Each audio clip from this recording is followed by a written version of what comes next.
సర్పంచ్ ఎమ్మెల్సీగా గెలిచారు. అతనికి చాలా గురుతర బాధ్యత ఉంది. ఉత్తరాంధ్రకి మనం కృషి చేసిన అవసరం ఉంది. మన పార్టీ కూడా ఆలోచన చేసి హరిబాబు గారితో మిగతా వాళ్ళతో ఆలోచించి ప్రత్యేకమైన ఉత్తరాంధ్ర సాధన సమితితో ఏదో ఏర్పాటు చేసి మాధవ్ గారు లీడ్ చేసుకుంటూ తప్పకుండా ఉత్తరాంధ్రలో సమస్యల పరిష్కారం కోసం ఎక్కువ సమయం కేటాయించాలని మొత్తం ఉత్తరాంధ్రలో అటు ఇచ్చాపురం నుంచి పాయగడపడకు తిరిగి గ్రామాలు కూడా తిరిగి అతను స్వచ్ఛమాలు ఏర్పాటు చేసుకుని సమస్యల పరిష్కారం కోసం కృషి చేస్తుందిగా కోరుతున్నాం. మూడో విషయం రైల్వే ప్రత్యేకత. దాని విషయంలో ఒకసారి అందరూ స్పందిస్తారు. ఇద్దరు కూడా సాధిస్తారు, ఏమైనా సాధిస్తాం. అలాగే రైల్వే జోన్ సాధిస్తాం, అంతవరకు పోరాటం చేస్తాం, బలిదానం చేస్తాం. ఆ విధంగా చనిపోతామని ఆ విధంగా స్పందించారు. అప్పుడు నేను 70 పక్కన ఉన్నాను కూడా. అదే నేను దేశం కోసం బలిదానం కానీ ఈ యొక్క రైల్వే జోన్ కోసం ఇస్తే కానీ వస్తామని అనుకోవడం అనే విషయం నేను చెప్పాను. పోలవరం ప్రాజెక్టు కోసం మిగతా దాని కోసం పోవాలి కానీ దీనికోసం ప్రాణాలు అర్పిస్తామనే విషయాన్ని అనలేదు అని చెప్పలేదని చెప్పాను. కనుక ఈ ప్రత్యేక జోన్ రైల్వే మనందరికి కూడా చాలా అవసరమైంది. ఎమోషనల్గా మాకు అందరికీ ఏమిటి ప్రత్యేక జోన్ అది చెప్తామని చెప్పలేదు. కనుక అది తప్పకుండా ఒక అంబిషన్గా ప్రత్యేక జోన్ ప్రతివాడు కూడా మాట్లాడుతున్నాం. తప్పకుండా మాధవ్ ఈ ప్రత్యేక జోన్ కోసం చాలా కృషి చేసి తప్పకుండా సాధించాలని ఈ సందర్భంలో మాధవ్కి అడ్వైజ్ అంటే తనకు వచ్చినట్టు ఈ యొక్క ప్రివిలేజ్ ఉన్నాయో ఈ ఎన్నిక ద్వారా తను ఎమ్మెల్సీ కాబట్టినప్పుడు అనేక ప్రివిలేజ్ వస్తాయి. అనేక మంది వ్యక్తులు వస్తారు, గన్ మంది వస్తాడు, పిఏ వస్తాడు, అనేకమైన ఇవన్నీ కూడా గర్వపాలు కూడా దానికి అనుగుణంగా ఆలోచన చేసి పేదవాళ్ళని కూడా సహాయం చేయాలి. చిన్నవాడైనా పెద్దవాడైనా సరే, ముఖ్యంగా చిన్నవాళ్ళకి చిన్న ఉద్యోగం కోసం వస్తారు, చిన్న డాన్సుల కోసం వస్తారు, తిరిగి విశ్వసిస్తారు. కానీ అయినా పేదవాళ్ళకి, సామాన్యులకి, బడుగు వర్గాలకి, బాలయ్యలకి, దళితులకి, స్త్రీలకు, వైద్యులకు అనేక అత్యాచారాలు వీటి విషయంతో ముందున్నబడి ఒక సమస్య వస్తే దాన్ని ఛాంపియన్ చేసేటి ఒక పరిస్థితులు ఉండాలని మాధవ్ని ఆశీర్దిస్తూ సెలవు చేస్తున్నాం.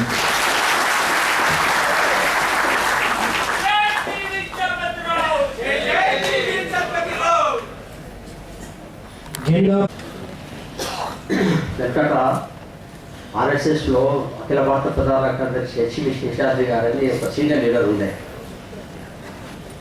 ఒక ఇంటికి వాళ్ళు వెళ్ళినప్పుడు వాళ్ళతో ఒక చిన్న పాప, uncle you know what are famous for అన్నారు. పాప, చిన్న పాప, అవును పాప నాకు తెలుసు బాటా మంచి చెప్పులు తయారు చేస్తుంది అన్నారు.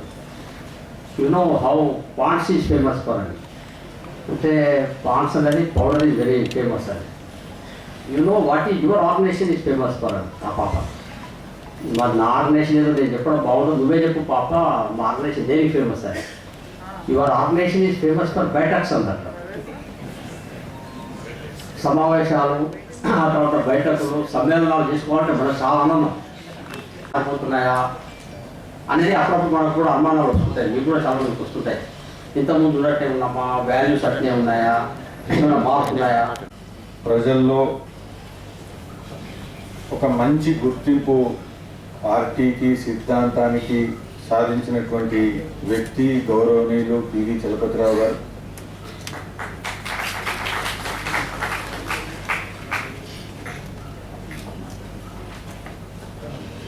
భారతీయ జనతా పార్టీ జాతీయ సహ సంఘటనా మంత్రి గౌరవనీయులు ఆదరణీయులు వి సతీష్ గారు, పార్టీ రాష్ట్ర దీన్ని దీన్ దయాళ్ ఉపాధ్యాయ గారి శతాబ్ది ఉత్సవాల సందర్భంగా మనందరం కూడా ఊహించాల్సింది, ఆలోచించాల్సిందంటే ఇది భారతీయ జనతా పార్టీలో రావడానికి కారణము పండిట్ దీన్ దయాళ్ ఉపాధ్యాయ గారు. దీన్ని జీవించడానికి కారణము అటల్ బిహారీ వాజ్పేయి, లాల్ కృష్ణ అడ్వాణి గారు, ఇటువంటి దేశంలో ఉండేటువంటి మహామనుషులు పివి చలపతిరావు గారు. అందుకనే మాధవ్ భవిష్యత్ ఏంటంటే లెజిస్లేటర్లో ఆంధ్రప్రదేశ్లో BJP is the party with difference అనేది ఏదైతుందో, ఈ చరిత్ర, ఈ పరంపర ఏదైతుందో అది పూర్తిగా నిర్వర్తిస్తూ ప్రజల ముందు రాబోయేటువంటి రోజుల్లో గెలుపు మంచి సమయంలో, అనుకూల సమయంలో, వ్యూహాత్మకమైనటువంటి సమయంలో మనందరికీ కూడా వస్తున్నాయి. కాబట్టి నాకు తెలిసి యుద్ధంలో ఎప్పుడైనా మంచి జరుగుతుందంటే ఏమంటారంటే ఏదైనా సామ్రాజ్యం ఏర్పాటు చేయాలి. ఈ సామ్రాజ్యం ఏర్పాటు చేయాలంటే మొదటి షరతు ఏంటంటే ఏదన్నా ఒక కిలో ఉండాలి, ఒక కోట. మీరు ఎక్కడ ఒక కోట లేకుండా సామ్రాజ్యం ఏర్పడదు ఒకటేసారి. అందుకని శివాజీ మొదలు ఒక కోట, తోరణ గెలవాడ అంటే ఒక కోట స్థాపించాలి మొదలు పెద్ద సామ్రాజ్యానికన్నా. అందుకని ఒక కోట అవసరం. అందుకని ఆంధ్రప్రదేశ్లో విశాఖపట్నం ఒక కోట, ఉత్తరాంధ్ర ఒక కోట.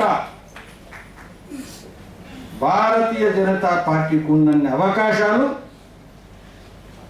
ఇంకేం లేవు.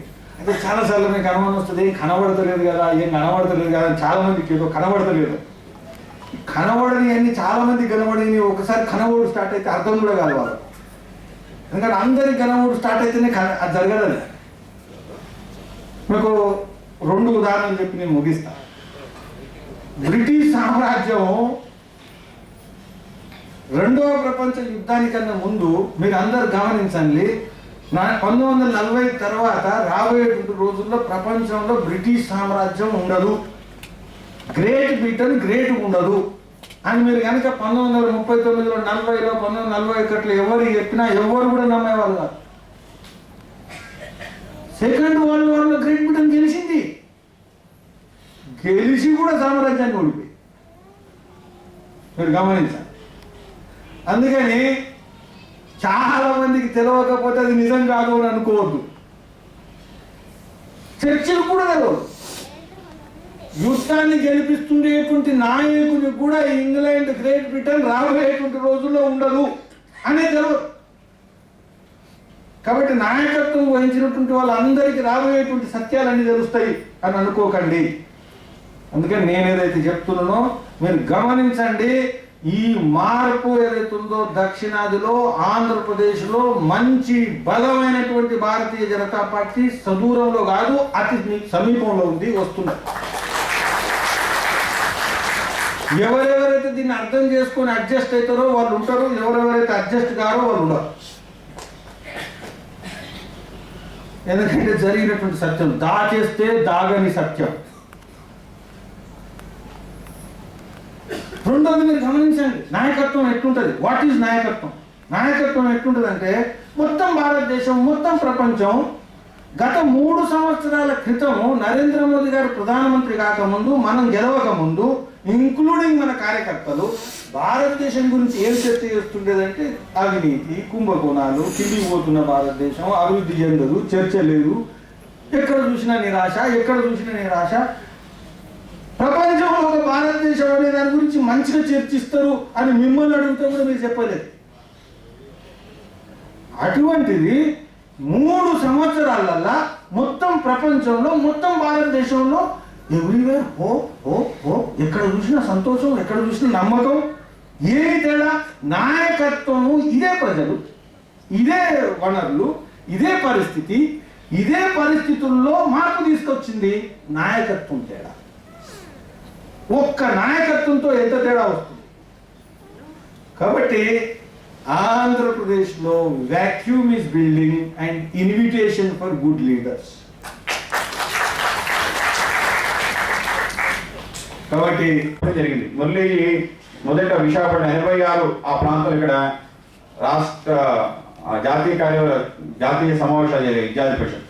ఆ సమయంలో టీడీఎస్ వెనకాల కూర్చొని ఇంటికి ఒక్కొక్క కంపెనీకి వెళ్ళి డబ్బులు ఆ కార్యక్రమం కోసం కలెక్ట్ చేయాలి అనే ఒక ప్రయత్నంలో తిరిగిన తీరు, చిన్న గదిలో ఉండి పనిచేసిన తీరు, ఇక్కడి నుంచి మధ్యలో సెలవులు మధ్య చిన్న విరామం వెళ్ళి యూనివర్సిటీలో మళ్ళీ తిరిగి వస్తానని చెప్పి యూనివర్సిటీకి వెళ్తే యూనివర్సిటీలో ఉస్మానియా క్యాంపస్ లో ఆయన తుపాకీ తూట్లు అంటే చాలా అదృష్టం కొద్దీ బయటపడటం, అలాగే దేశవ్యాప్తంగా జరగడం, కల్లోల కాశ్మీర్లో చూపిన తెగు, అక్కడ పనిచేస్తున్న తీరు, ఈ విద్యార్థి పరిషత్ పని ప్రారంభించిన క్రమంలో ఆ రోజు ఆయన కశ్మీర్ నుంచి తరమవేయబడ్డ కశ్మీరీ పండిట్స్ ని ఈ ప్రాంతంలో తిప్పారు.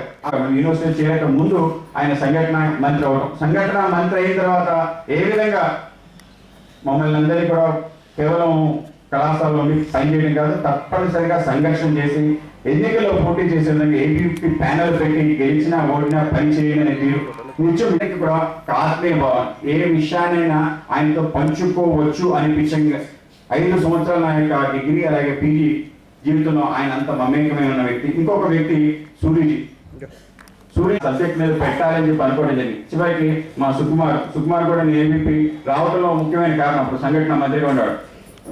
ఎందుకు ఈ ప్రయత్నం ఆత్మీయ సమ్మేళనం పెడదాం పర్వాలేదు అని చెప్పి మళ్ళీ ఆత్మీయ సమ్మేళనంగా పెట్టి అందరూ ఆత్మీయుల్ని కలిసే అందరితో ఒక మనసు పంచుకునే ఒక తీరు. ఈ యొక్క కార్యక్రమానికి హరిబాబు గారు రావడం, హరిబాబు గారు ఉండటం కూడా అతి గొప్ప విషయం. అంటే నేను చిన్నప్పుడు హరిబాబు గారు ఇక్కడ లెక్చరర్గా ఆంధ్రప్రదేశ్లో పనిచేస్తున్నా కూడా ఎప్పటికప్పుడు మాకు కూడా స్ఫూర్తి నింపేవాడు. నా పీజీ అయిపోయిన తర్వాత నేను మొదటి వెళ్ళి ఆయన అడిగాను, నేను ఉద్యోగం చేయాలనుకోవట్లేదు, ఏదైనా వ్యాపారం చేయాలి, అలాగే ఆర్గనైజ్ పని చేయాలి అని చెప్పి. ఆయన కాదు, ఉద్యోగం చేస్తే తప్ప ఆయనకేం తెలియదని చెప్పి. అదే హరిబాబు గారిని ఎప్పటికప్పుడు నేను మార్గదర్శిగానే చూస్తుంటాను. అటువంటి హరిబాబు గారి యొక్క ప్రయాణం కూడా అత్యంత కేవలం ఆయన ఎమ్మెల్యే ఎంపీ అయిపోయాడంటే కేవలం ఏదో కారణంగా కాలేదు. ఆయన ప్రయాణం కూడా అటువంటి సంఘర్షణ పూరిత ప్రయాణం. అనేక జైల్లో గడిపిన తీరు, ఈ విధంగా అనేక మంది వ్యక్తులు. అలాగే మా రాంప్రసాద్ గారు కూడా నేను విద్యార్థి పరిషత్తులో వచ్చిన తొలినాళ్ళ నుంచి మాకు మార్గదర్శిగా ఉన్నాడు. మంచి ఉపన్యాసకులు. ఆయన హిందూపురంలో పనిచేసిన తీరు, ఇప్పటికీ అనేక రకాల వ్యక్తులతో కలిసి ప్రయాణం చేసిన ఈ విధంగా మొత్తం వేదికంతా అటువంటి స్ఫూర్తి కలిగించే తీరే. మధ్యలో ముత్యాల నాయుడు గారు అయ్యారు, ఆయన వైస్ ఛాన్సలర్ గా అయిన తీరు. వారిని ఎవరైతే సన్మానం చేశారో దయచేసి భారతీయ జనతా యువ మోర్చా అధ్యక్షుడు కుటుంబం చంద్రశేఖర్ కోరుకుంటున్నాం. అయోధ్య ప్రసాద్ గారు వీరిని వేదిక మీద పిలిచేసి